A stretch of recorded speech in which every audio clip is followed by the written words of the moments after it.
Namaste and greetings. I am Mahima Kapoor, researcher and assistant editor at IMPRI, Impact and Policy Research Institute, Prabha एवं नीति अनुसंधान संस्थान नई Delhi. Welcome you all to the IMPRI #Web Policy Talk. Today, we have gathered for a book discussion on Disaster and Human Trafficking by Professor Mondira Dutta, addressing human trafficking in the wake of a disaster. This talk is being organized by the IMPRI Center for Environment, Climate Change, and Sustainable Development.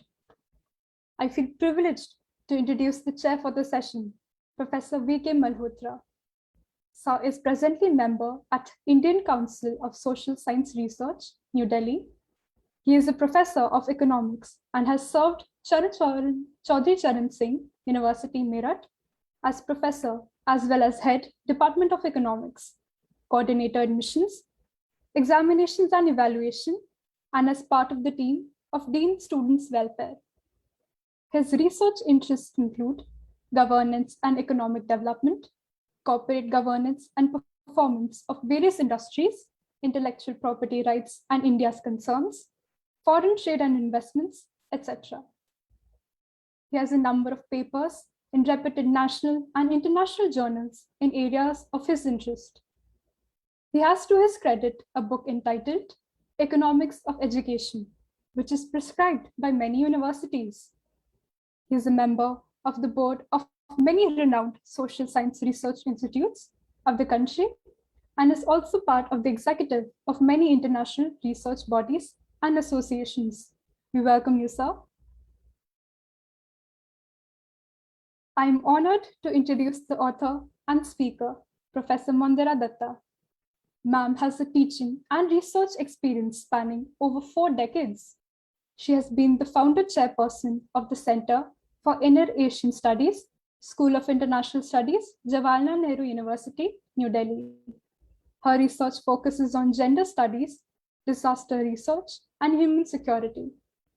It is based on the varied experiences collected from her widely traveled field visits among the various remote areas of South Asia, including Afghanistan, Central Asia, and other parts of the world. She was awarded the Lifetime Achievement Award in 2009 at the International Congress of Women for Justice, Equality, Peace, and Progress, sponsored jointly by the United Nations Information Center for India and Bhutan. As a consultant to UN Women, her work on human trafficking is widely acclaimed. She has been the National Advisor to the Ministry of Women and Children Development, Government of India, from August to December 2011 for developing the national strategy on anti-trafficking measures. Her evaluation study based on the primary survey entitled Indian Initiatives for Afghan Women, sponsored by the Ministry of External Affairs in November 2010, was widely acclaimed. She has been a consultant to several national and international organizations such as the UN Women, British Council, Ford Foundation, NOVIB, the Netherlands, the World Bank, International Human Rights Commission, Geneva, World Human Rights Commission, Maldives, as well as the National Commission for Women. Along her publications, the latest is the authored book on disaster and human trafficking, published by Springer in July 2021. The book is based on rich field visits undertaken from 2003 to 2018 and explores the complexities and vulnerabilities in human trafficking from various perspectives. We welcome you, ma'am. We are fortunate to have Ms. Anju Dubey Pandey, Dr. Vijay Lakshmi Nanda, and Ms. Nupur Singh as the discussants for the session.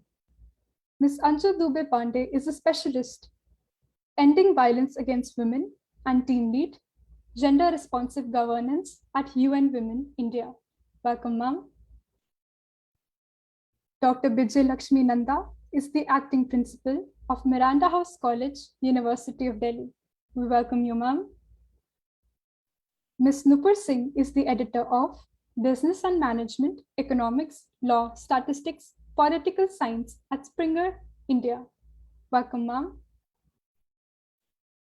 Now, I invite Professor V.K. Malhotra to take the proceedings further, and we look forward to learning from our esteemed gathering. Thank you. So please unmute yourself. Yeah. Yes, thank you, Mahima. And thank you, Arjun, also.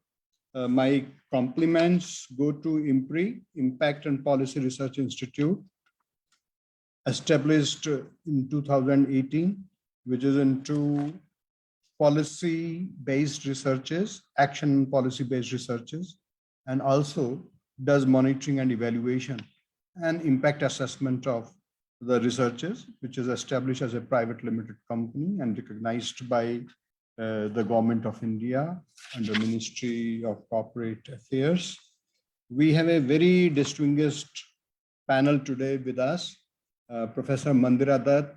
I have been knowing her for last more than 5 years now, and we have been working together. I know the kind of efforts that she puts in every task that she undertakes, and virtually I stand witness to the kind of efforts which have gone behind this very important work.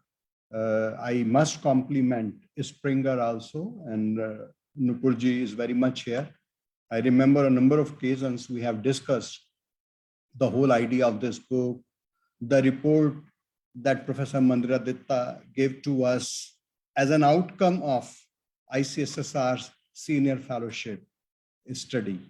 As a funding agency, I feel that there cannot be a more satisfying experience than this, where a scholar finally publishes some high impact papers, and finally the report gets translated into publication of a book, and that too by none other than a very well recognized, received and celebrated publishers known for publishing only quality reports and quality research based outcomes. I feel very deeply honored that Mandira ji talked to me almost about this book at every aspect during the period of study. I remember when she left for ICCR chair professorship also. During that period also, she was writing me very constantly about the book and her idea of completing the book and finally coming out with this kind of an outcome. Thus, besides that, I also noticed that this work, definitely the kind of topic that it is here before us, disaster and human trafficking. We all know that how relevant it is and how disasters have to be viewed from different perspectives. In fact, in the opening remarks, I'll just be confining myself to slightly introductory part of it, but maybe in my concluding remarks, I will definitely try to speak out little more details of what I saw in the book. But we could see, and I would request Professor Dutta herself to elaborate on how the final report was different from the kind of format that it bears now, that is the book before us. I'm told that there have been thousands and thousands of downloads of different chapters of the book so far. Nupurji could verify that when she spells out her experiences with this book. And we have very, very celebrated discussants also, Anju, Dubey, Pandey, who is a specialist and has done immense work in ending violence against women and has been a team lead. And she's into gender responsive governance and has worked under UN Women India also. We have Dr. Vijay Lakshmi Nanda also, who is acting principal of Miranda House. Each one of us knows that how well she is known throughout the Delhi for speaking on social subjects like the present one. I'm very, very sure. And as I said, that Nupur Singh, who is editor, business and management, and looks after economics, law, statistics, and political science under Springer Nature banner. So we know it's a panel which is almost complete in every sense of the word. We have author who would give a first-hand account of how the work has been done, what inspired her work. I was going through the preface part of it this afternoon itself while traveling, and I did notice that she talks about her childhood experiences, what her mother tells her at a very young stage, in fact, how women in India, or maybe in the world to some extent, they have been, how parents all over the world and in India in particular have been concerned about the safety and the security of their child, especially their children, especially a girl child. But this book definitely, since it is authored by one who herself happens to be a woman scholar, a very accomplished woman scholar, it definitely presents a record of. I look at the number of words which find a very good expression in this book. For example, when I went through the preface, I read these words: forced labor, bonded labor, debt bondage, child soldiers, camel jockeying, and organ trade besides begging. And it goes to the extent of illicit adoption, circus bondage, forced marriage, sex trafficking, prostitution, and whatnot, virtually covering almost every dimension that we can think about. So it presents this entire issue in a social science perspective, but it is definitely multidisciplinary in the sense that it tries to cover the whole spectrum from the point of view of society, law, civil society organizations, the responsibility of the government. So this is in all these contexts, or it is in all these perspectives that issue has to be understood. And this is what makes issue. The kind of countries that find a mention here: India, Bangladesh, Nepal, Maldives, Pakistan, Sri Lanka.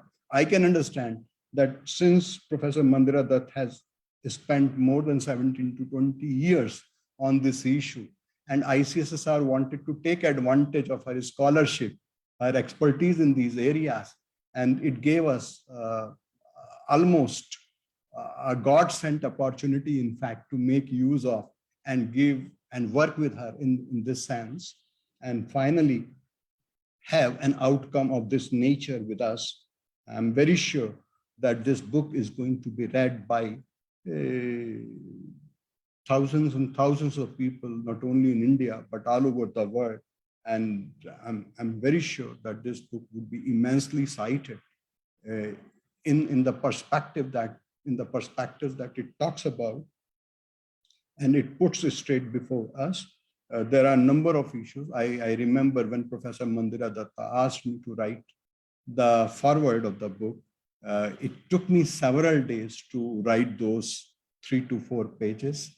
I remember the kind of hardship I was given by Springer Nature, led by Nupur Singh. And on a number of occasions, I was just going through the literature and making slightly hesitant to make a mention about those things. But Springer wanted forward to be converted into a paper altogether, which finally we did also. And Professor Dutta has been repeatedly telling me that people, after reading forward, they get still more interested in the book. And I think that is what brings success to one who has worked in this endeavor of Professor Dutta and in such academic work. And let me once again compliment the organizers of this event, authors, and the discussants. I'm looking forward to have very enriching experience this afternoon. Thank you very much. Thank you very much, sir. So Mondira ma'am, over to you for your remarks. Please unmute, ma'am. Yeah. Hello, can you hear me? We can hear you. Yeah, please go ahead. Please excuse the noise. Sometimes you'll hear because there's some construction work going on the top floor. So you might get a bit disturbed. Now, to begin with, I really must appreciate IMPRI, the Center for Environment, Climate Change and Sustainable Development, for having given me this platform where, I'm meeting all my people, all the people who have supported me throughout in writing this book. And I'm very happy today to present before you some kind of a dissemination which probably will be recorded and will be circulated. So it is not basically, I'm not going to touch upon every aspect of the book, but I will be consulting only bits and pieces which is of importance. So my deep appreciation for IMPRI for having organized this program. I'm also grateful to UN Women because my life with, the journey to studying human trafficking began with them, rather before them. But there was a long period where I was off and on going for consultancy with the UN Women, and particularly I'm indebted to the former regional director and STEM hammer, Madhuwala Nath, and of course Anju. Anju has been with me all through, and she knows all the protocols that is to be followed, all the nicks and corners that I have to visit. Every time we had a problem, I would rely on her. So I'm really thankful to Anju also. But however, all these evaluations, studies would be left in the dark. Had it not been ICSSR, the Indian Council for Social Science Research, who gave me the platform, the space, the freedom to really document all that I have seen, all that I have witnessed, all that I have collected into a proper formal book through my senior fellowship. So as I was working on this, I found it as if really, I have written this in my preface also, ICSSR became like a family for me, like a home for me. I used to go freely. Whenever I had problems, I would enter the member secretary's room, cry on his shoulders, tell him this is the problem, he would solve it in no time. There was one field visit that I wanted to go because that particular aspect I had not covered with UN Women during my study, which was, the gap that exists between the civil society organization and the government, the institutional mechanism. This I had not touched upon earlier. All my studies were touching upon various aspects, victim-centric, the community-based preventive measures and all those. But this is one aspect that I as I was studying, I realized that this is so important.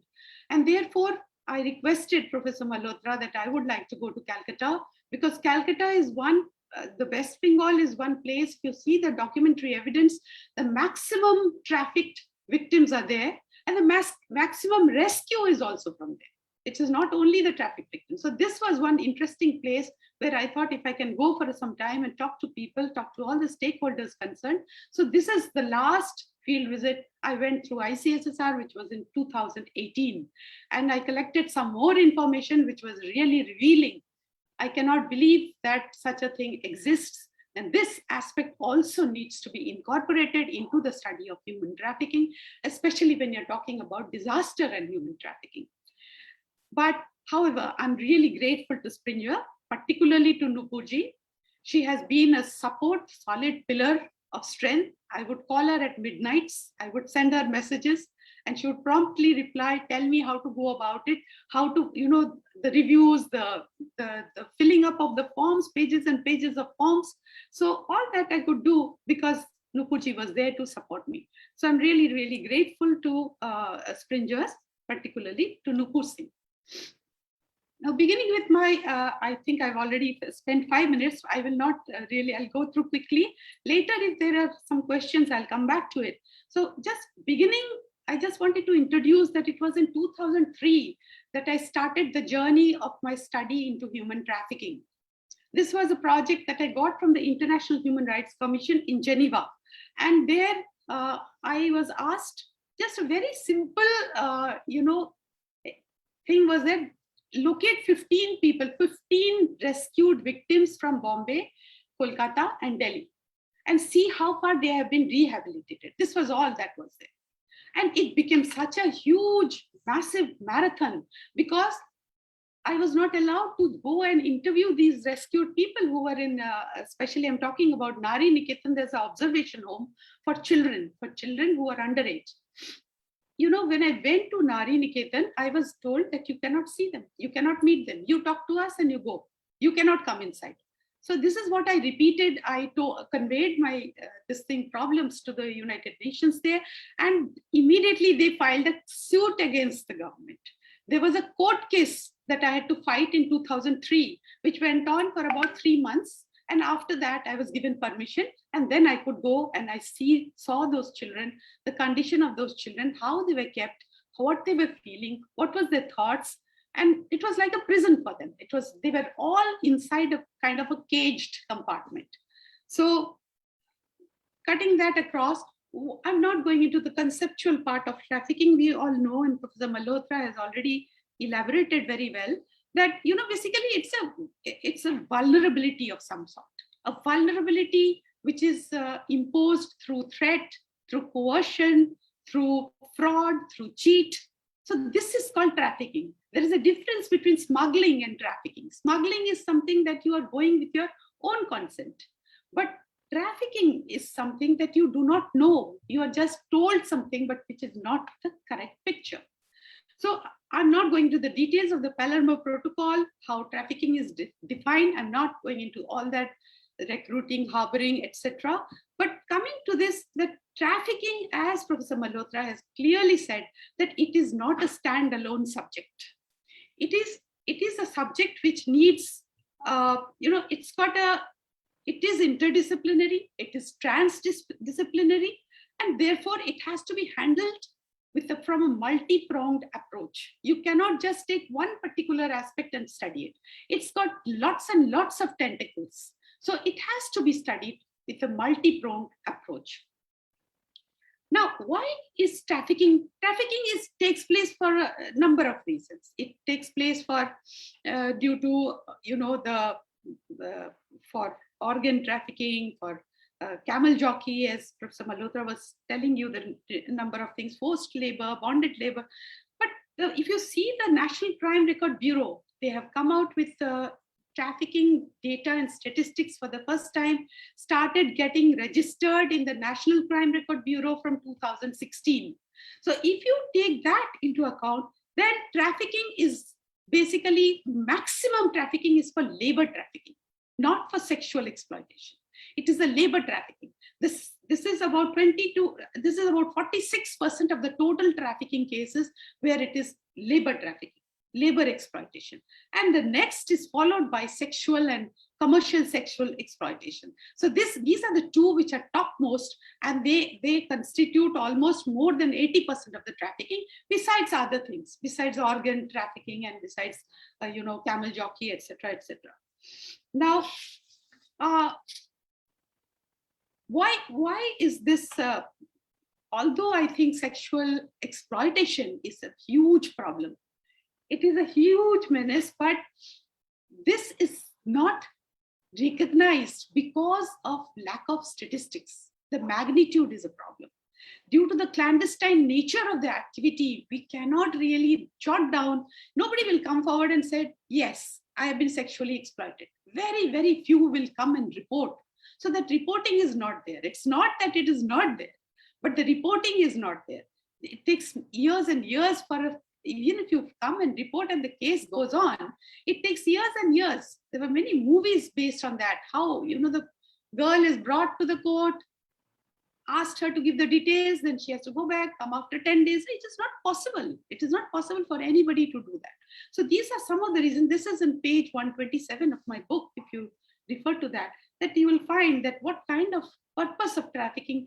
Therefore, you have labor trafficking as a huge menace, followed by sexual trafficking. I'll come straight to my actual 4 things that I want to talk about today, is the link between disaster and human trafficking.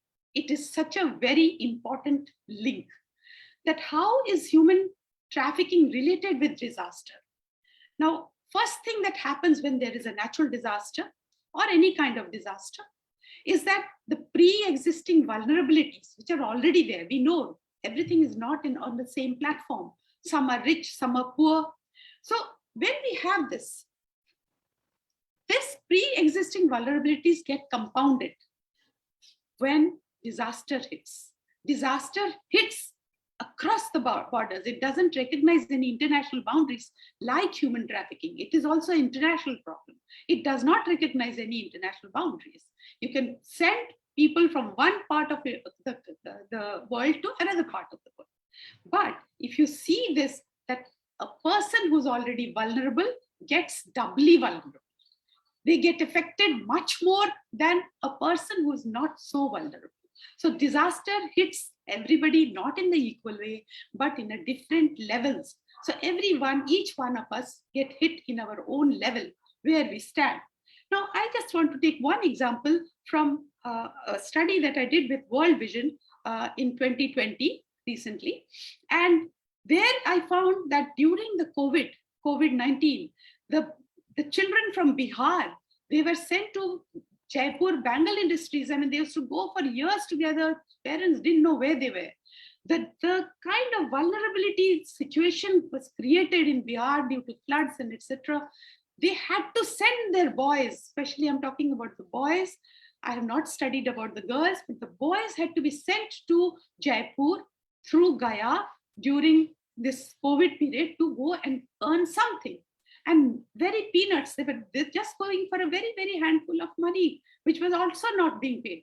So this is a typical example of when the pre-existing vulnerabilities get so created that the parents are forced to send their children themselves that, yes, please take him away and send us some money. So literally they were selling their children, and the children were put from the frying pan to the fire, and the parents wouldn't even know that what is happening to them. The second aspect that happens during disaster is that children who get separated from their parents or guardians, or those children who get orphaned, as a result of that, they get exploited like anything. They have, there is a legal adoption that takes place. It takes years and years, lots of protocols are there, lots of formalities are there. But during this period, the parents help in getting the child adopted by families. And these families sometimes, not always, but sometimes the parents are only looking for an organ, for organ trafficking. I can give you lots of examples. In 2004, the Indian Ocean tsunami, there were boats carrying 100 infants from Aceh in Sumatra. And this was mainly seized. They were being taken from, what would they do with the small children, infants, less than 1 year old? What would they do with such children? They can't make them work.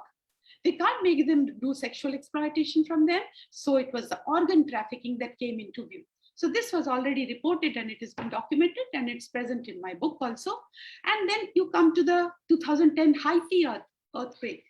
That was of the 7.0 magnitude earthquake when children became orphaned and they were trafficked again for the purposes of organ trafficking. Then you have, of course, the camel jockeys that Professor Malhotra was mentioning. The study I did with UN Women, I had been to Bangladesh to see, and right in front of my eyes, the organization BNWLA had received 120 children from UAE who were trafficked to become camel jockeys. You know, they just put them on top of the camel and they get scared, they cry, and the camels run faster, and that is how the race is the competition is there about the camel race. So all these Arab sheikhs, etc., they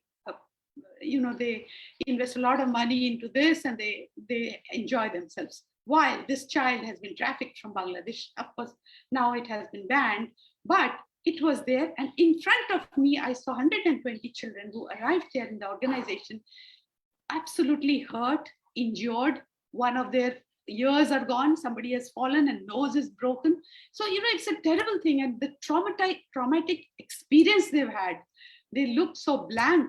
There were lots of toys, they wouldn't touch any of those toys. So these are some of the experiences that happens in the second point that I'm trying to say, that when children get separated from their parents or get orphaned, how they're, picked up and sent somewhere. I just don't want to compare that with Afghanistan, but if you have seen the TV news, how why do the parents send their children? Because they don't know what is in the other side of the fence. They are sending it hoping that things are better. If you see what was happening that day when Afghanistan airport was bombarded and when, parents were trying to catch the flight and there was no flight, you could see children being thrown across the barbed wire to the army, officials. They didn't care where the child was landing. They just wanted it to be safe. They didn't mind they are being at, they being killed, but at least the child should be safe. So literally they were throwing the children across the barbed wire. It's like that. It is exactly like that. So when disaster hits, then children who are left absolutely alone, they have no choice. And the children who are not left alone, the parents have no choice. They think that at least he would be in a better place. Now, third aspect that I want to talk is of the huge, massive displaced population that happens during a disaster. And this displaced population, it has so much, people think that if I just flee into, I must go and leave the country, or I go anywhere, I must leave the place, and it will be all rosy scenario, at least better than what I'm facing here. So this is what happens. I am a Kashmiri migrant. I had migrated from Kashmir. I had the same feeling when I was leaving Kashmir in 1990. I knew I had to save my children. My daughter was unborn. My son was 6-year-old. And I just wanted to run away quickly to my mother's place. That running away also, I took at least 7 days going to the airport, coming back to the university quarter, going to the airport, coming back again. And it was a very, very difficult task. But anyway, I am lucky that I have escaped, but there are many who could not escape. There are many who stay in the tents. So you see the condition, the displaced people have a lot of problems even after displacement. I give you a few examples of about 500 men who were trafficked by an international company to US. They were promised a rosy scenario. They were promised $10,000 salary per month. They were promised that they would become permanent citizens of US. All these promises, vague promises, are made, and people just fall for it. They are displaced. They are just running helter-skelter, anything. So they, even whatever little assets they have, they sell that. And after selling that, they put that money, give it to the agent, and they want to go. And once they go there, they know what it is. I have witnessed another project that I did with the UN Women, was on the, I went to Maldives. And there I saw how Indian men were trafficked to Maldives in 2004 tsunami, due to 2004 tsunami. There were 9 Rajasthanis who were really after me, Madam, hame bacha lijiye, hame yahan se nikal dijiye, hamara passports le chuke hain, we can't go. So, I took them to the Indian High Commission at that time, and I introduced them to them. After, I think, 2 years, 2 of them had returned, and they contacted me and told me, Madam, we have come back to our own hometown, and thank you so much. I was so happy about it, because I couldn't do anything else excepting, linking them up to the Indian High Commission. And that was very close to my hotel. So there are about so many Indian men. Majority of the trafficking we cause in Maldives is from Bangladesh, not from India, followed by India. Third is Sri Lanka. And these men, some of them were pure Hindus. And in Maldives, it's a Muslim country. And the people from Bangladesh were trafficked. Those in a small apartment, about 20 of them, they were sleeping all on bunker beds.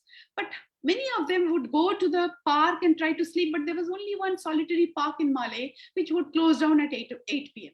So they would be asked that, please leave the park. So they had no place to go and sleep.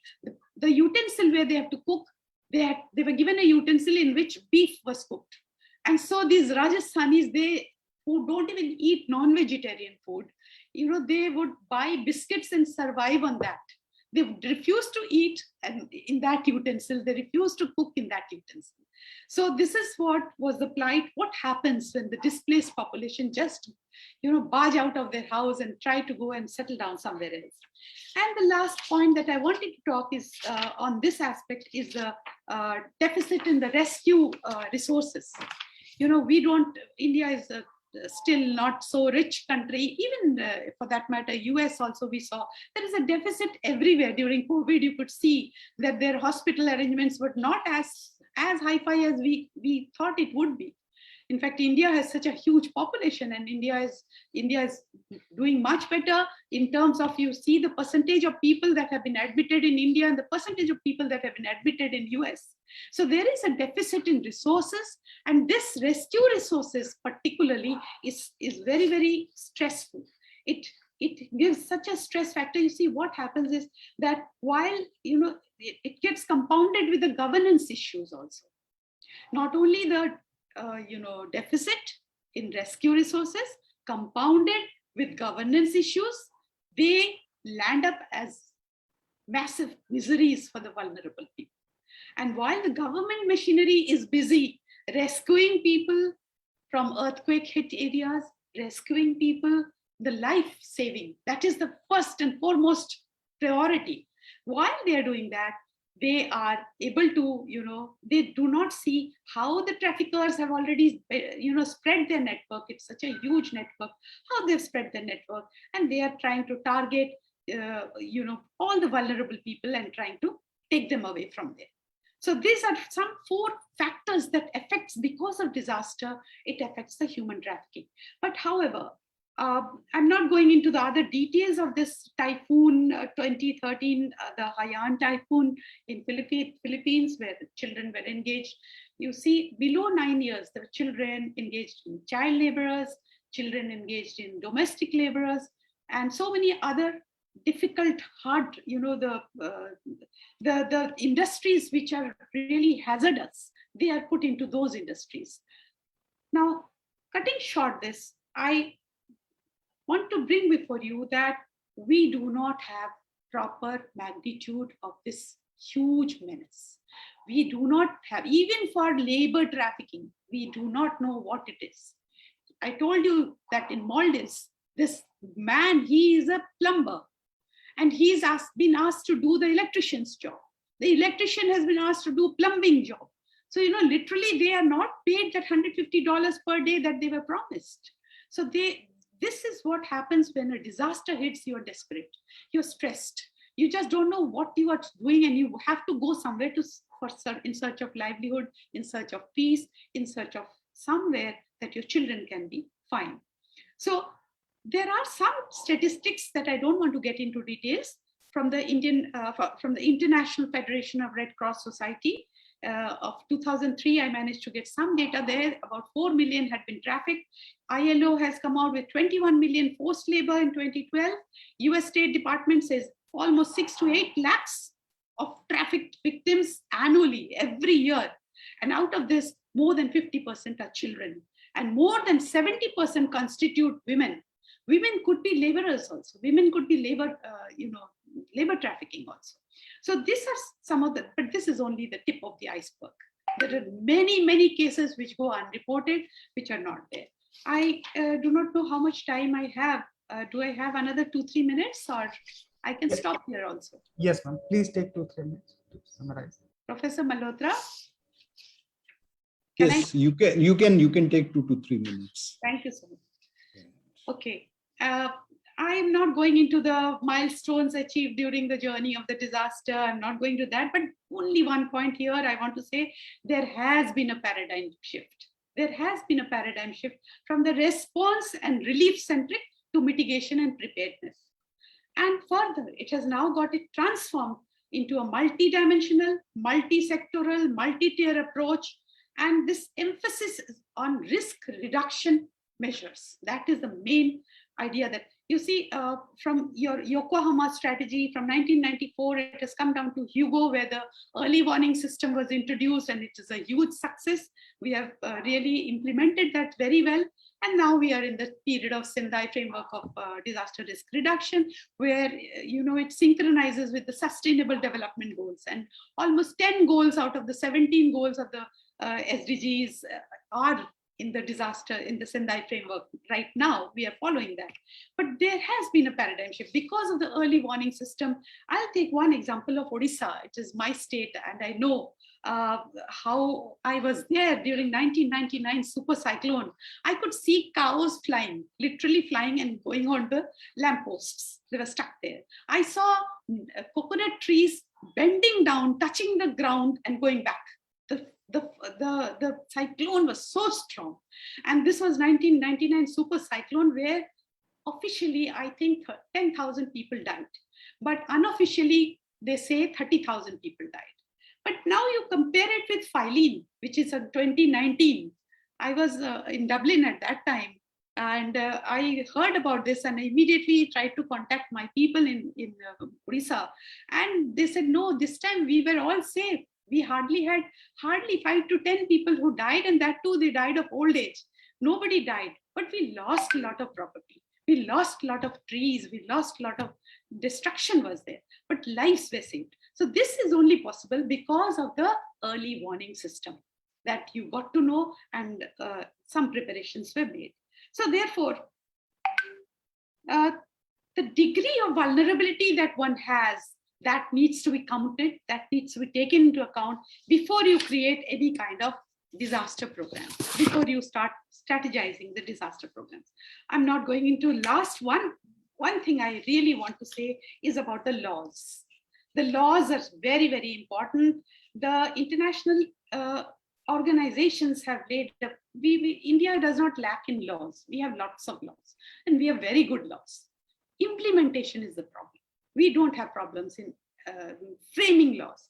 Now we have international laws that guide us, but not one, it cannot be a blanket approach for every place. Every state has their vulnerability. Like human beings, the state has its own vulnerability. And here,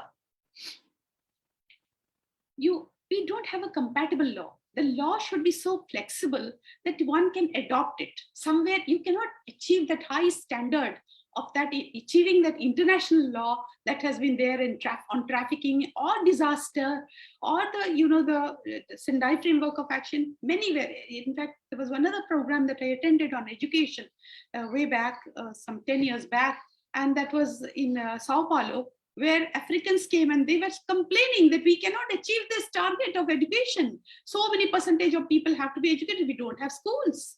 We don't have food. First you give us food, let us survive. Then only we can have schools.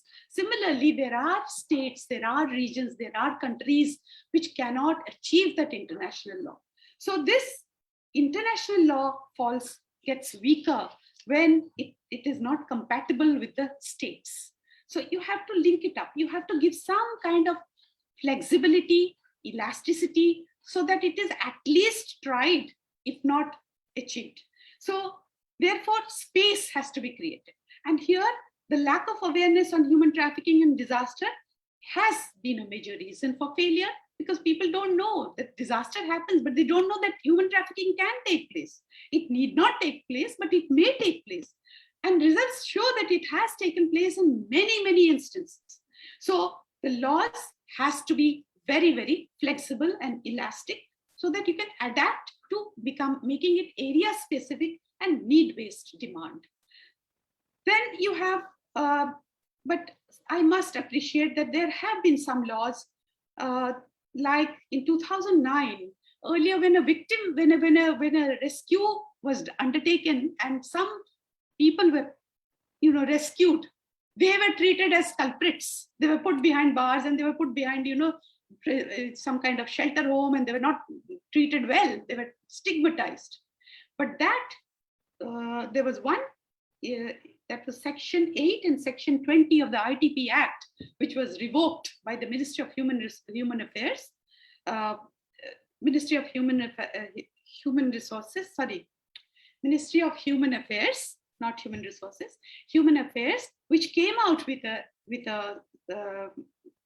an act saying that this must be made victim-centric. When the rescue is done, when the person is rescued, how can you treat them like at par to a criminal? So therefore, this was in 2009.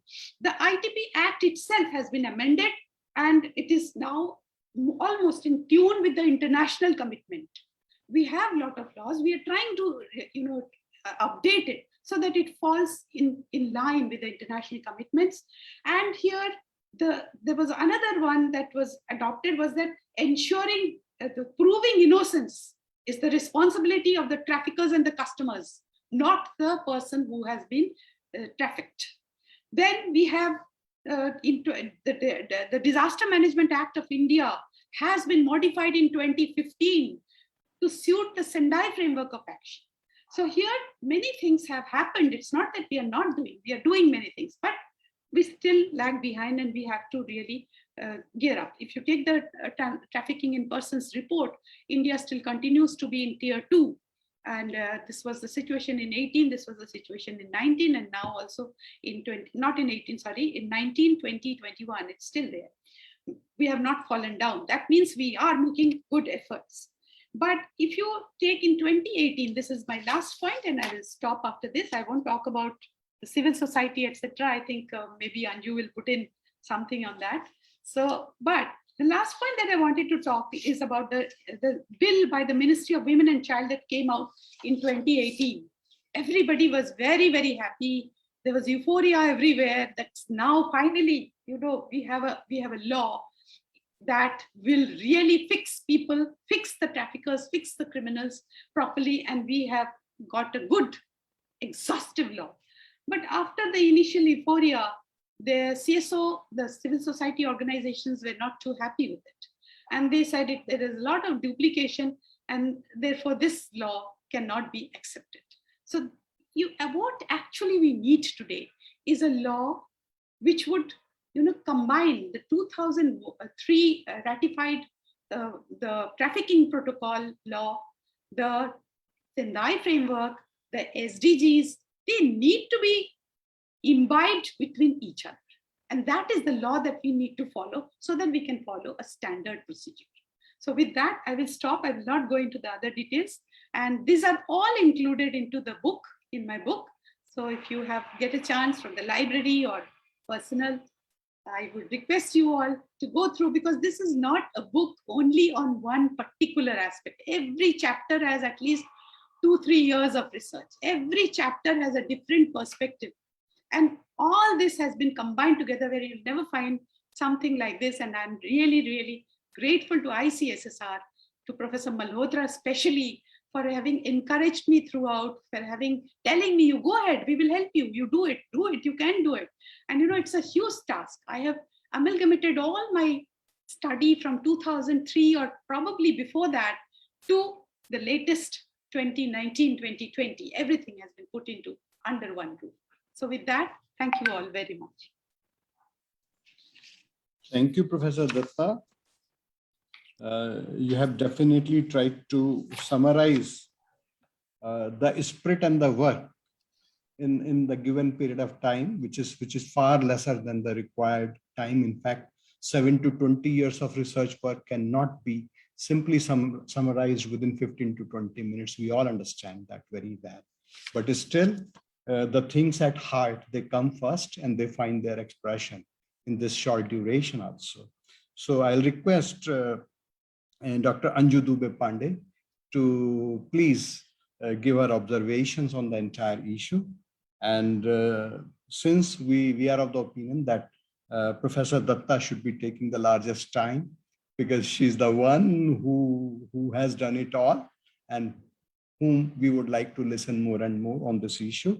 And Professor Pandey, you can take 7 to 8 minutes.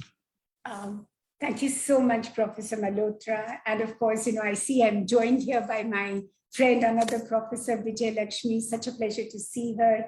Nupur, absolutely wonderful to see you here. And I know that, you know, even if I have just 6 to 7 minutes, I do want to take the opportunity to recognize IMPRI, you know, Mahima and Arjun, thanks a ton for coordinating. And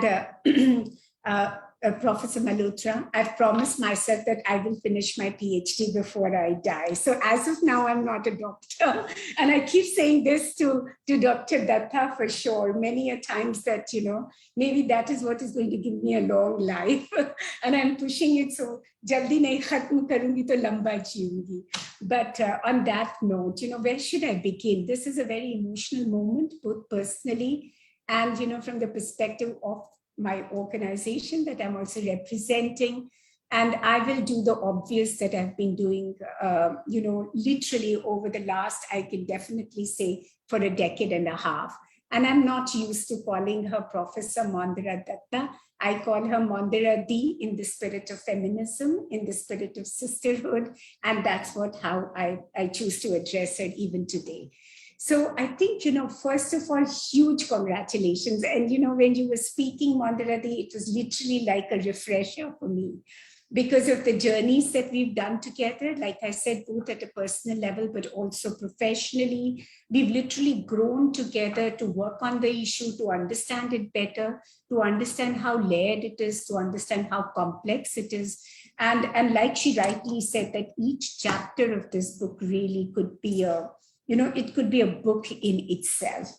So I'm not even trying to, do a summing up or, attempting to comment on what has gone into it. I do want to, given the time that I have, add a few dimensions to this, because there is so much of richness in this book. And Nupur, I definitely remember to carry it with me to my office today, because we've gone back to the hybrid model of working. But that's the point I want to begin with, because the conversation that we have today, maybe Professor Malhotra at some point of time today, just for the photo op, we'll be happy to hold it in our hands and the organizers can take a picture at the end of the discussion, more for posterity. But I really do want to begin from that point, because I think, today when we are speaking, we are in a completely, disruptions, not the normal. The world is very different. We've been hearing that over the last 18 months now, given the COVID-19 pandemic. And I think it's in that context that Mondira's book, which is on disaster and trafficking, becomes even more pertinent, because we're really looking at what happens during a disaster or a humanitarian crisis. And I think the evidence and data on trafficking because of COVID-19 is yet to emerge. So she's flagged a lot of issues. I think this book has come at the most opportune time, because not only does it bring the learning of the last 2 decades, so to say, but it sets very firm foundational grounds for what we have experienced during COVID-19 and how we need to build, to really focus on building back better and equal. So, as UN women, the equal part is what we are bringing into the conversations. I ditto everything that she said, and there is lots more that we can bring in, but there were just a couple of other dimensions that I wanted to add that you will find in the book that are already there. And that definitely, drew my attention, having, like I said, grown up with her on this issue. I mean, one part of it is, like she said, that whereas we look at the major form of trafficking is labor, but we see that commercial sexual exploitation comes second to it. But the most important, that 70% of the trafficking victims / survivors continue to be women and girls. And I think that is an important point that we see brought out in this book, where we're looking at better understanding the vulnerability. So you could be looking at gender as one of the key, sort of discriminatory or compounding factors, but at the same time, we surely have to look at how does gender intersect with other discriminations. And that's the point that we also see brought out, for example, in the section that is focusing on what is the community-based actions, and I will come to that in a moment. Therefore, you look at, gender for sure being one of the points of discrimination, but it intersecting, for example, with caste, class, age, ability. I surely would want to add sexual orientation to it, because there's some interesting work that happened while we were working together with Mandira Dutta, also to look at the trafficking of trans persons, or, persons with a sort of different sexual orientation. So to look at the men and women, but to definitely go beyond the binaries, and to also look at that and some of the community actions that are already working on it. So, where we look at gender, I think it's equally important to look at both, like she rightly talked about, the feminization of trafficking, just like we've been talking about the feminization of poverty, but at the same time, not looking at women and girls or other trafficking survivors, but I will focus, for today's discussion on women and girls, not just as victims and survivors of trafficking and everything that goes with it, but also to look at them as really active agents of change. So how do we have a whole of sector approach, as I say?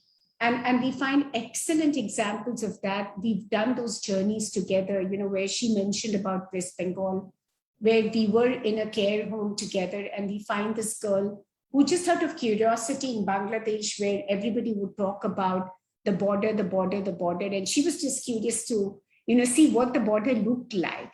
And then she decides to walk to the nearest village to see what the border is, and lands up in Kolkata, and then finally lands up in Hyderabad, where of course she's rescued by Prajwala and then brought back, to Kolkata and then repatriated back to Bangladesh. But again, in this whole journey, for us to understand that it's not, in addition to women's experiences of violations, how critical it is to center stage, like we say, their voice, choice, agency, and safety in the solutions that we are designing to address trafficking right from the source to the transit to the destinations. And we do know that, increasingly those routes have changed. And which has meant that now we're looking at newer destinations that are coming up for trafficking, and not the traditional ones that we understood, where someone from the back of the beyond villages in the source areas would land up in Mumbai. I'm raising multiple points, and I surely will bring them together, Professor Malhotra, particularly in the context of this book. And I think that becomes critical. And I am going to go back to the new normal in which we are having this discussion today, because it's important to really understand where are those constituencies of vulnerable women. Mandira talked about the vulnerability mapping that we did with her. And then UN Women also invested a lot in doing, building on that vulnerability mapping with the Tata Institute of Social Sciences to better understand what does that space look like from the perspective of women and girls, gender needs, so to say, and particularly in the context of, them being equal citizens of the country, them experiencing poverty very differently than men and boys do or other genders do, and why and how they are a lot more vulnerable to certain forms of trafficking. And I'll pick one example in that context, particularly where we were trying to better understand the declining child sex ratio. And I know that will be of interest to Vijay Lakshmi. I see her smiling there, where we're looking at the interlinks between trafficking and the declining child sex ratio. So really the third point that I want to make is how do we sort of really expand our understanding and our perspectives on trafficking in terms of, the interlinkages with other issues. I definitely want to, lay emphasis on the fact that partnerships are critical. There are hundreds of P's and hundreds of R's that you will hear about in the context of, dealing with trafficking. But I think partnerships and, like I said, engagement of women and girls who are themselves the survivors of trafficking is central to it. And we have wonderful examples coming from the ground where groups of adolescent girls who have been, have been trafficked for commercial sexual exploitation have come together to look at those community initiatives, particularly, where we see them, we see that, especially in the case of commercial sexual exploitation, where the willingness of the community, including the family, to take back the survivor is very, very low.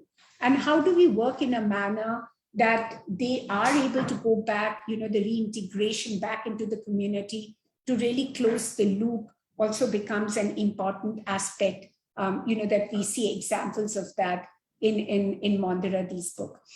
I'm very tempted to look at the different areas that she was talking about and essentially just add a few points from the perspective of just, widening our understanding.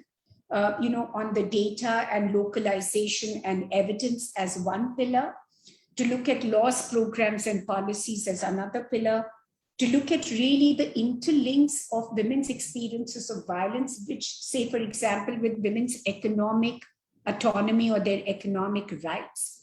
And a lot of what we see happening in the context of trafficking does seem to also sit there. And the last pillar, which is really where you're looking at social norm and behavior change.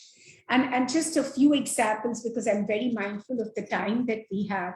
And to reiterate that it's the whole thing on numbers, given the clandestine nature of trafficking, and particularly if we also look at the latest reported cases under NCRB, could be very misleading, because you're looking at very few cases getting reported and even lesser number of cases that go to conviction, where then we need to put our focus on better understanding, but also to look at women's access to justice, particularly looking at what are the kind of services that exist out there, especially for survivors of violence.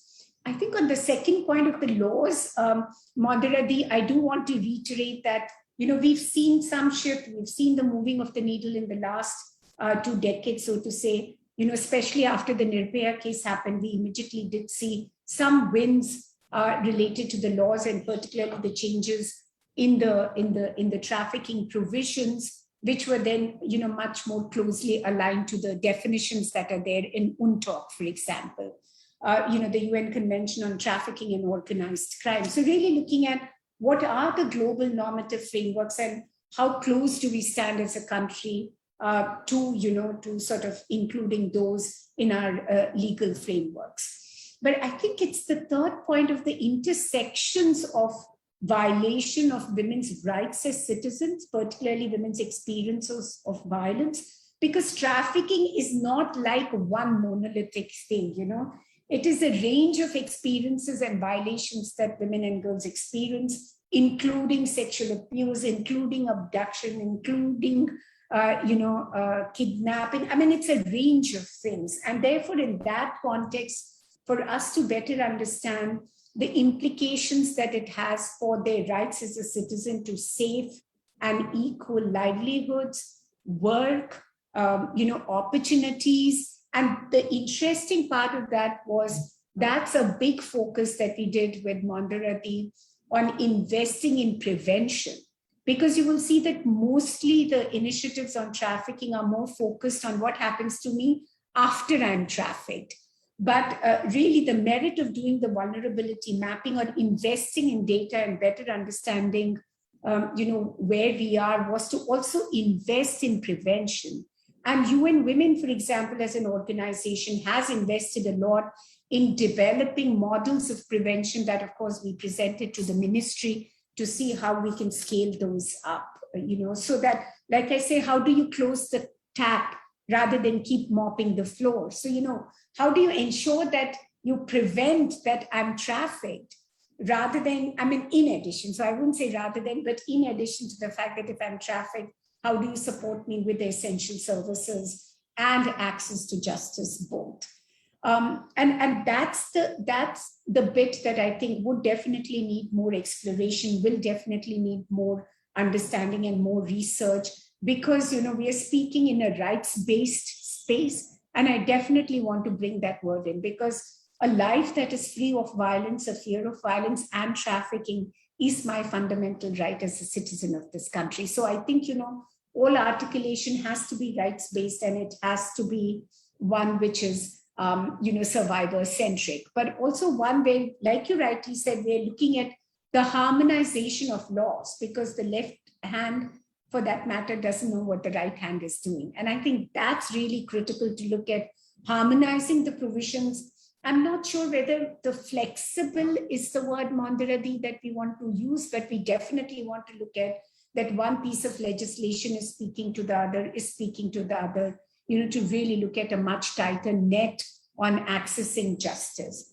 The fourth point, which is really on social norm and behavior change, is the one that I definitely want to focus on, because a lot of what we did with her leadership and guidance did focus on that. And just to share with you as an example, and I'll pick two current from the ongoing COVID-19 pandemic, where she and of course Madhupala Nathji were part of the research that we did, where we found an increase in child marriage during the COVID times, just because there was a government norm that you can only get 20 people to attend the wedding.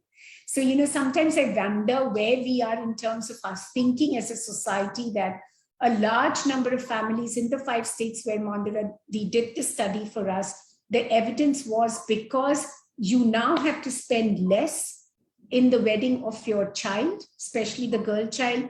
You want to get them married during this period, and we came across similar reasons for trafficking of girls through the route of child marriage, particularly, for example, in the state of West Bengal.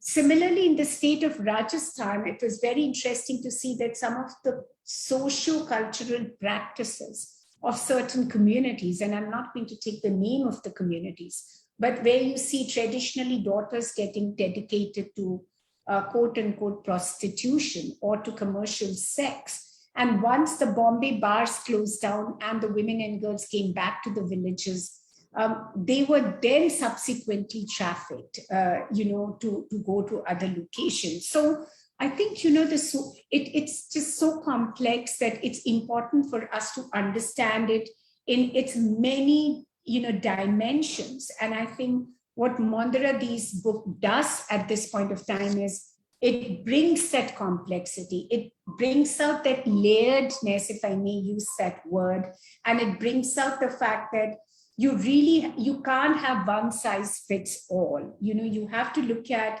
the experiences, particularly of women and girls, from their, that particularly disaster has a differential impact on them because of the pre-existing gender inequalities that get exacerbated and get presented. I mean, I know that this book definitely will be very foundational in informing the research and actions and evidence that now comes out of our experiences of COVID-19. There is a lot more that I would love to, add, because this is such an important conversation. I know when I was speaking with her, she said that you could talk about the work that UN Women in the UN system is doing. That could be another conversation, because today I don't want to take the limelight out from her. The spotlight has to be focused on her, not on the UN system and not on UN Women, what UN Women is doing, because that could be a whole discussion in itself. But right now, really, Mondira Dutta, I do want to end by congratulating you by, for continuing to be so inspiring, for continuing to not give up, continuing to, tolerate the excesses of the processes and procedures that the UN requires you to follow, and still being able to generate and take out this very, very lucid piece on disaster and trafficking. A lot of issues that I'm sure, we will discuss during the question and answer session. I'm sure I've gone beyond my time, so I'll stop here and hand it back to you, Professor Malhotra. But huge congratulations to everyone. Thank you, Anju Dubey Pandey ji, for keeping in mind the time limit. I can understand when there are issues which are very deeply there into our hearts, time, perhaps we would like to forget the boundaries of time also at times, and this is what happens usually. I wish that since you have been into action research and you spoke with the evidences of the case studies that you have yourself seen, visited, and you have yourself witnessed so many things. So I wish that out of those case studies, that since you have published splendidly well, so you get the degree of doctorate also, so that I could very rightfully call you Dr. Anju Dubey Pandey also in days to come. And you have raised number of issues which are very pertinent, of course, and they would need some other occasion to discuss those issues threadbare.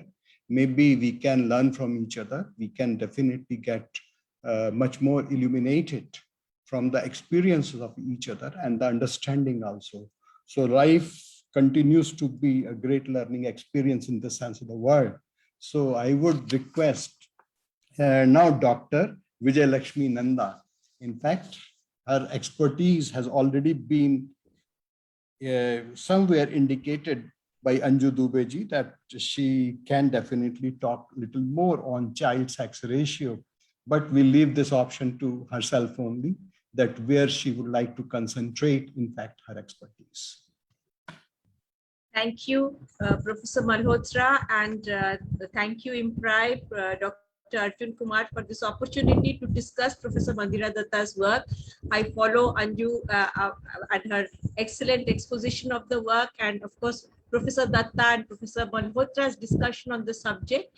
And I think congratulations to all who are associated with this particular book, especially to Springer for having taken it out and ICSSR for having supported it. I would like to say, and I'd like to come in from a personal note here, that we got to know Professor Mandira Dutta when she was our research advisor for an ICSSR research project. And one of the things that we learned from her is to look beyond the obvious and to make these interlinkages. I think the importance of this book, going beyond what it obviously discusses, which is the linkage between human trafficking and disaster, is that it should be seen as a book on how to do social science research. And this is very, very significant, especially for young research scholars who have joined us here, because this book brings about the significance of interdisciplinarity, of multidisciplinarity. It engages both with qualitative and quantitative research. It looks at case studies. It shows you the passion and zeal of the researcher herself, going to those areas, bringing up those studies. It looks at both international covenants, legal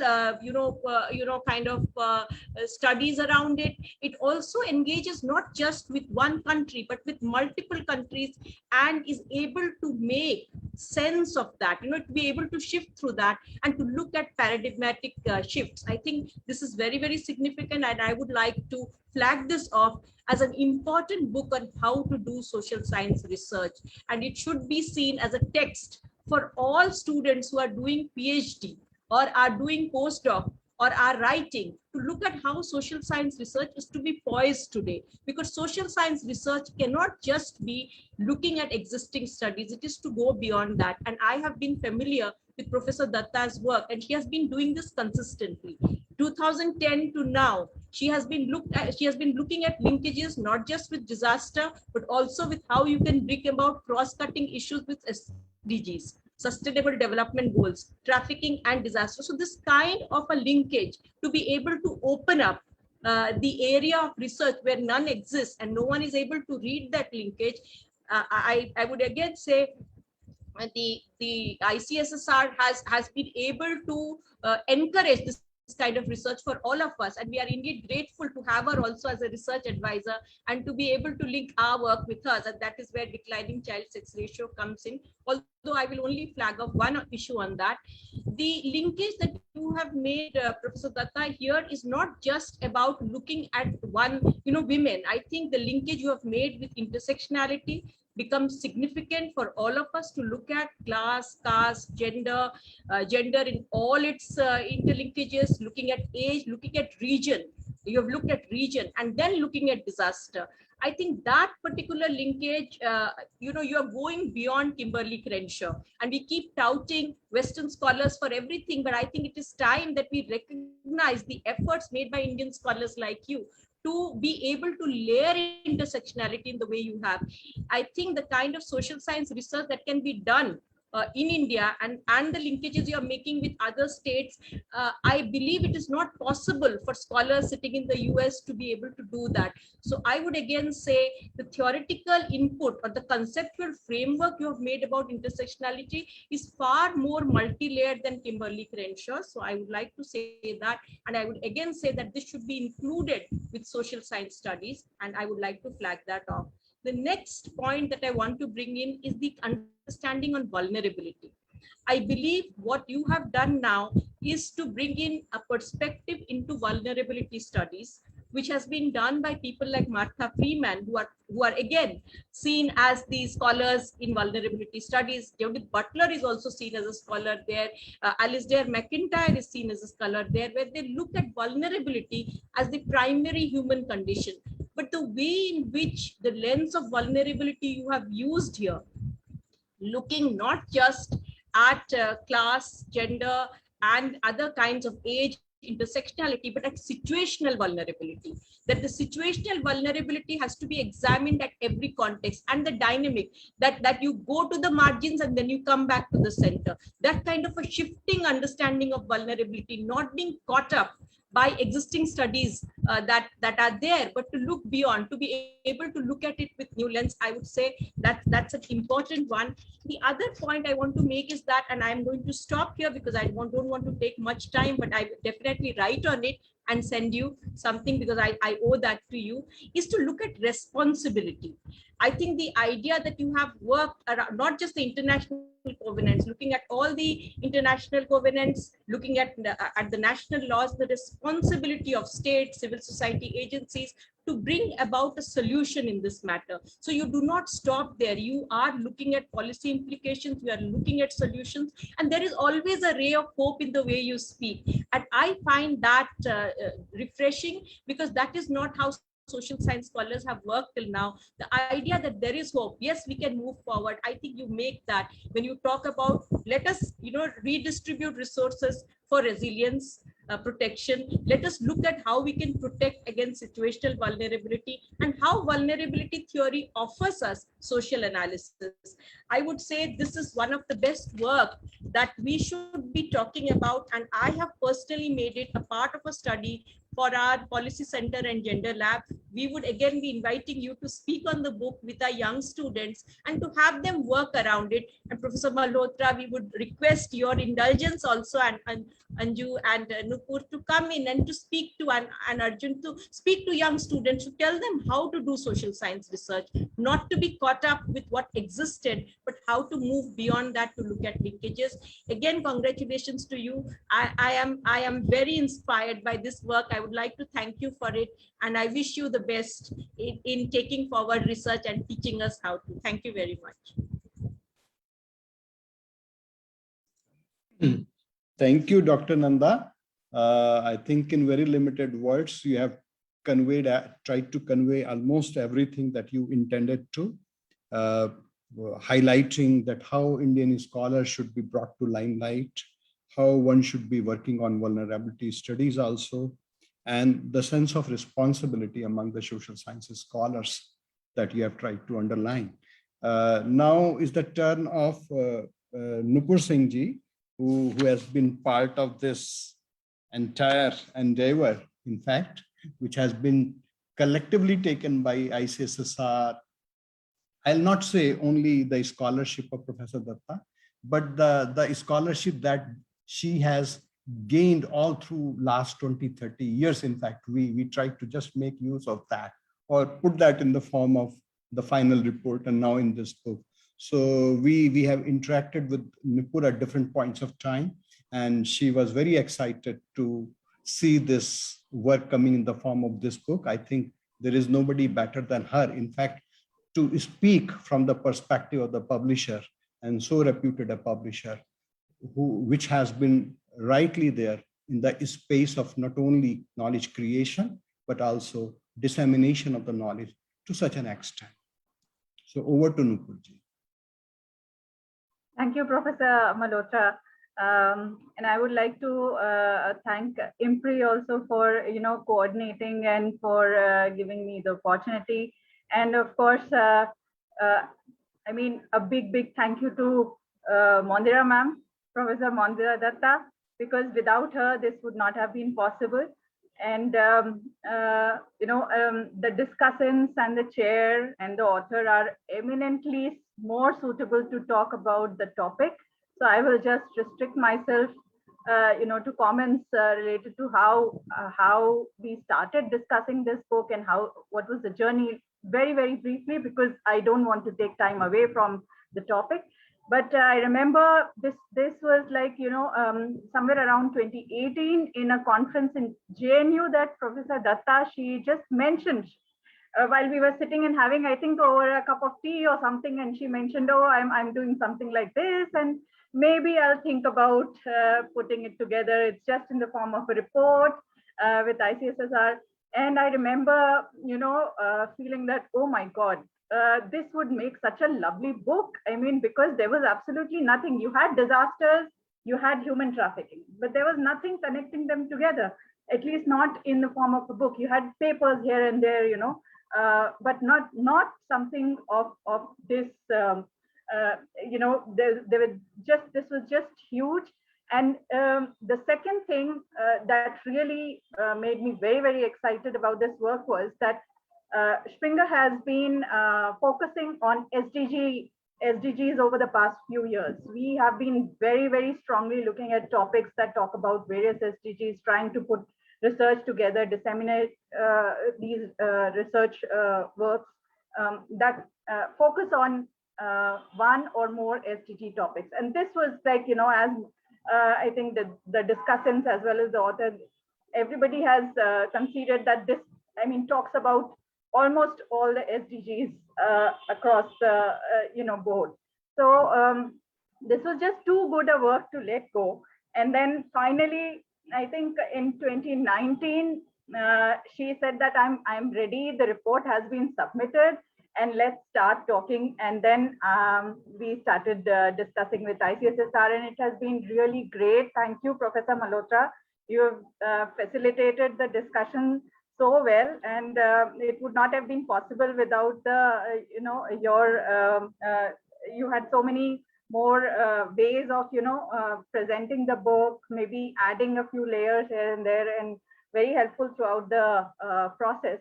So I'm very grateful for that. And finally, the book is out, as you said. It is, it's been doing really great. I mean, it's just a couple of months since it has been out, so it's not really long.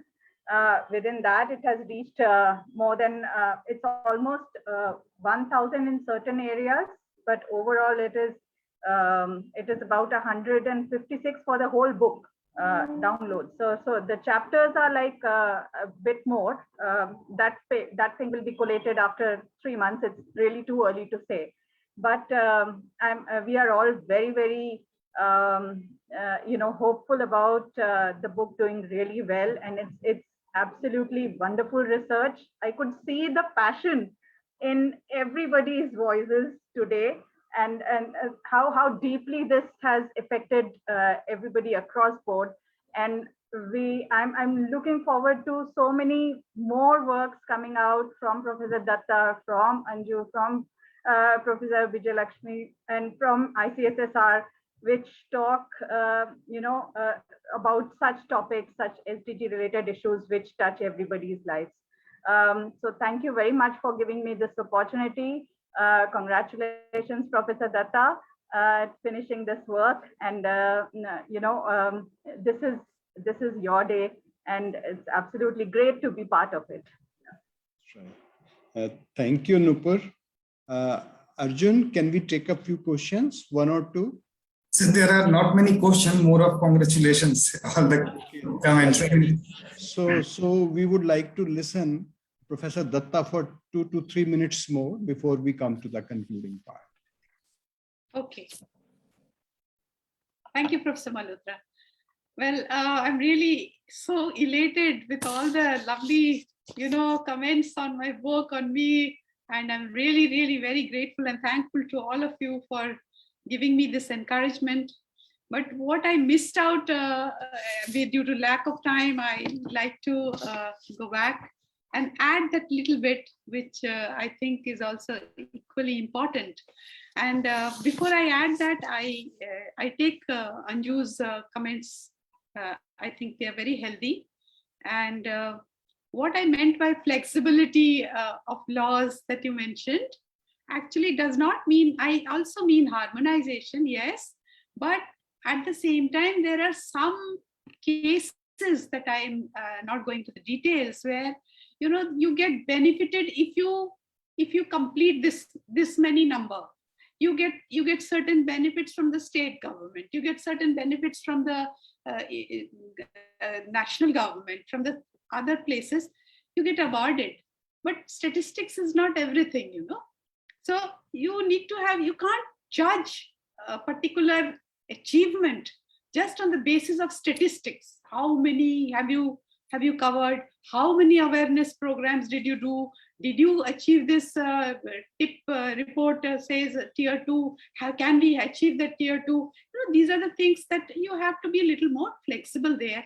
You have to see overall holistic approach before you award some kind of reward to the to whoever is the stakeholder. And we need to encourage such people who are at least attempting to do it. So this is what I meant by that, but there are examples which I'm not going into the detail. So that is what I meant there. But I think harmonization is a very good word that you used.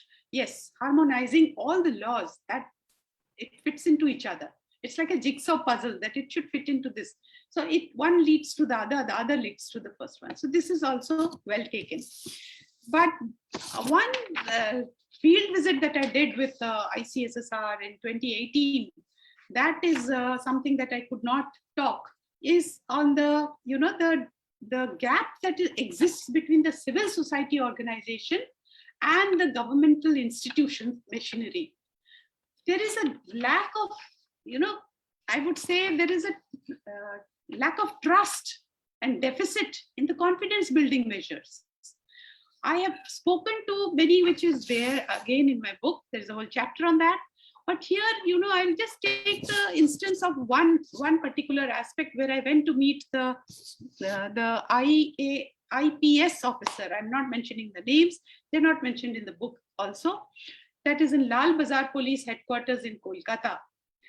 I mean, she was the head there. I waited almost 6 hours to get an appointment with her. I mean, she gave me the time, but I was waiting for 6 hours and I was adamant I will not leave without meeting her. And then there, when I went there, I had also had a meeting with the organization called Shanla. And from Shanla, Anju will know very well, from Shanla, when I went there, the next day was this appointment with the police officer. You see, the police officer, I mean, without mentioning her name, she was so, her attitude, her arrogance, she kept saying, oh, you're talking about that civil society, not Chandla, but some other civil society organization, group of NGOs within that. He says, what do they do? If we don't go with them, they can't do anything. What raid they will do? They inform everybody. I said, they can say the same thing about you. You would be informing everybody too, because many things get revealed from the police. So it is not like that. It has to complement each other. Wherever one is weak, the other should come forward. It's not like you're competing with each other. So that kind of thing, I felt that there was a lack of trust and deficit in confidence building measures. And of course, lack of law enforcement machinery is there. I'll give you one very funny example. What happened is another place where I went I was talking to some police officials. They said, when we rescue the victim, we are supposed to take the victim to the shelter home or to the nearby NGO. Now, हम क्यों दे उसका train ticket, train भाड़ा हम कौन देगा उसका? इसलिए हम उसको बोलते तू भाग जा. I mean, this is really the statement spoken by the police officials. I mean, you are putting her literally back into the fire. So I said, but kuch to hoga. I go back to the ADM of Kolkata in North 24 Parganas. I met him. Very nice, thorough gentleman, very good gentleman. I have mentioned about him also. And he said, there are funds allocated. There are funds that you go to the railway station, you say you're a police official, you have rescued this, and they will automatically give a ticket for the rescued victim. But they don't know. There is a mismatch of, correspondence, communication. There is a mismatch of communication between the government machinery and the NGO. And if I, to be honest, really, I think if the civil society organization was not existing, nothing could be achieved. I'm not saying that government is not important. It's equally important. It is facilitating the whole thing. But if you see the list where I went, the West Bengal Task Force, the state legal services, the anti-human trafficking units in West Bengal, the border security force officials, and so many other NGOs, Chanla, Banglanatok.com, and many others. If you see that, you'll see that they're all passionate about it. But somewhere something is lacking, that link is lacking. There is no link between, you don't, like Anju was saying, your right hand doesn't know what your left hand is going to do. And yet you're going together. I mean, one is going this way, the other is going that way. So I think this is very, very important, that we must appreciate and we must also recognize the contribution of the civil society organization. So, and especially when you're talking about cross-border trafficking, there you see the laws are so different. When you go to Nepal, it's a different law. When you're talking about India, it's a different law. You're going to Bangladesh, it's a different law. Now, when you repatriate the child, it's such a harassing. The BNWLA people there in Bangladesh, they were saying, Madam, Mandira, Madam, just see these children, we don't even know who their parents are, where they've come from. And they took so long to send them to us. Any Bengali knowing person will be sent to Kolkata. Not necessarily. They can belong to Bangladesh also. But you know, who's there to decide? They just arbitrarily, they just put a stamp and yes, go. So, you know, this is the kind of lack of, I think, if we didn't have, honestly, I'm speaking, if the NGOs were not there, who would reach them, the facility? They would not even know how to do it. So this is something that I found was absolutely not there. And there was a miscommunication also, that not miscommunication, multiple communication. Somebody says, oh, this is the rule. They make their own rules. This is a law. They interpret it in different manner. The police interprets it in different manner. The raid and rescue team interpret it in another manner. So there is somewhere something that it is not very explicitly clear that what you are supposed to do. So what happens to the victim, especially when you're talking about repatriating the children? They're standing and waiting. Where are they supposed to go? This way, that way, that way, that.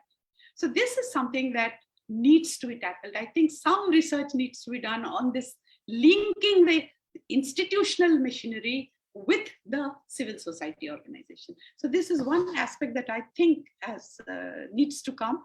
And who is going to book the railway ticket? How will you go and bring the person? Who is going to pay for the bus ticket when you come by bus? Now, these are some things that need, they're modalities. They need to be worked out and they should be disseminated properly.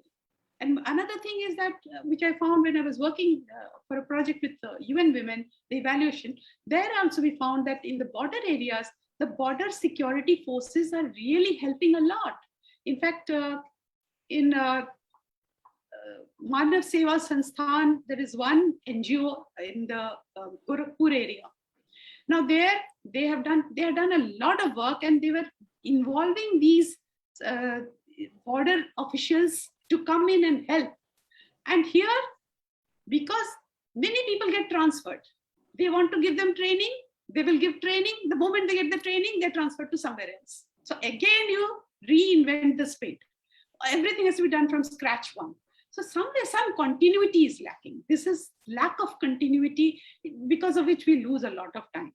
And these are such things that you have to be very fast. The networking, I was telling you, the networking among the traffickers is so fast that when the organization STOP had taken some victims back to Nepal, in the airport only 2 people vanished. How they were taken? Their networking is so strong. Why are we lagging behind? Despite our, contribution from the NGOs, from the civil society organizations, from the government machinery also, they are also working very hard. Some people have an attitude, they need to be trained. I was talking about this observation home. Now, observation home, when I went there, you won't believe, when I got one through the court case and I went to interview this child, this 16-year-old or maybe 15-year-old, she had one kid with her in her hand, another one was in her lap. She was so badly, commercial sexual exploitation from Bangladesh. She had eloped with some boy. Okay, but she had eloped when she was probably 12 or 13. And then she was rescued and she was in the observation home. In front of me, I was going from the International Human Rights Commission as an expert to interview these children. And there was one superintendent sitting with a stick in her hand. She lifted her legs literally on top of the table and she was, the attitude she had talking to this little girl. The girl had come saying that, Madam, मेरा बच्चा बहुत बीमार है, पर doctor को बुला दो, बुखार बहुत तेज है, गर्म हो रहा है, उसका पूरा बॉडी रो रहा है, उसको कुछ हो जाएगा. जब भाग गई थी तब पता नहीं चला. I mean, this is the attitude. You just see, you're talking to a small, young 12, 13, 14-year-old. Do they know what they're doing? I mean, you can't talk like that, and that too talking in front of the evaluator. So I did put that in my report also. And this is the state. I mean, how much training? The moment you give a training and the person picks up, they're transferred to somewhere else and a completely alien person comes and takes over. Now again, trying to reinvent spade again and again and again. So I don't know how this continuity process and how this, binding up the two sections, the most important pillars in human trafficking. One is government machinery, institution mechanisms, and this is the other side is the CSOs. Without them, we are zero. So this is something that I wanted to add. Thank you, Professor Dutta, for taking your time again and explaining some of the things which might have remained unexplained in the earlier presentation. See, the success of any such discussion or any such, let's say, presentations lies in the fact that the presenter also feels that I have perhaps said much lesser than what I was supposed to. Maybe 10, 15 or 5% of what I intended to say on this occasion. Audience also feels that perhaps I deserve to get a little more from the discussants, from the speaker, right? And the thirst remains definitely in all unfulfilled that way. So we will definitely find occasions to listen from this very, let's say, learned kind of presenters. I personally feel that the way the words have come up here in discussion, they definitely make us think that there are many issues on this front to be taken forward in researches in future. Nupur, I can assure you that we have several such issues at ICSSR today. I keep seeing the reports almost every day. And there are, if not 100, then at least there are 50, 60 such reports lying with me, which deserve to be published, in fact. Just to place on record that we are publishing more than 1,000 to 1,000 papers every year as an outcome of our research studies or ICSR supported research studies. Personally, I was thinking the way the word adoption was used today in the dialogue, it definitely makes me feel that how human it is, and we need to definitely have studies on the human angle of adoption itself, right? Because sometimes we do not take into account the wishes of a child when we go about the adoption. I think that again, from the human perspective, is a very strong angle. Feminization of trafficking, vulnerability mapping, vulnerability studies, case studies, flexibility in law. These are some of the key words that have found their place in today's discussion. And as I said, that I feel the use of the words modern slavery also, I think, is very fantastic use in this context, and it needs to be further taken forward. I do feel that as we feel that we could say far lesser than what we expected from our own selves or what we were expected to, perhaps makes us believe that the things at heart, they go and they must go much farther than we think.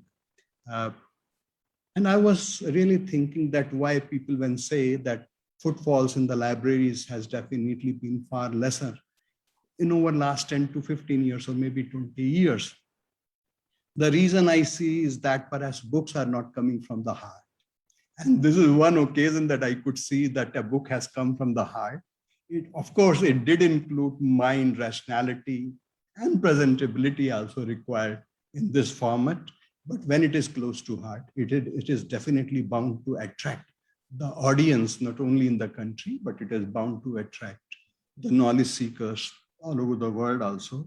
And I'm very sure with such works going forward, and with this kind of collaboration that we had, ICSSR being a funding agency, scholar being Professor Dutta, and the publisher being is none other than Springer, I think such scholarships, they need to be supported in days to come.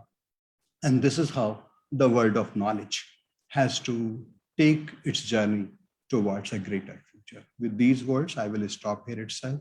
Thank you all, the discussants, for joining us this afternoon. I think Dr. Arjun Kumar is waiting to say the final words of gratitude. So over to you, Arjun. Thank you so much, Professor Malhotra, and such an enriching deliberation. We almost crossed our time limit by so much. So to formally give the vote of thanks, I invite Anshula Mehta to proceed with the same. Anshula. One second. Yeah. Yeah, Dr. Arjun, I think Anju gave a good idea. Let's take a picture with the book. Whoever has it, I know all of you don't have it. Okay. But at least some of us have it here. So we can take a picture of this. Yes. Should we do it later or after that? I've taken. I will share. You've taken? Yes. Thank you. Thank you. Anshula, please go ahead. Thank you. I am Anshula Mehta, a Senior Assistant Director at IMPRI, and on behalf of the IMPRI Center for Environment, Climate Change and Sustainable Development, I would like to thank all of you for joining us today for this web policy talk, addressing human trafficking in the wake of a disaster, which was a book discussion based on disaster and human trafficking by Professor Mondira Dutta.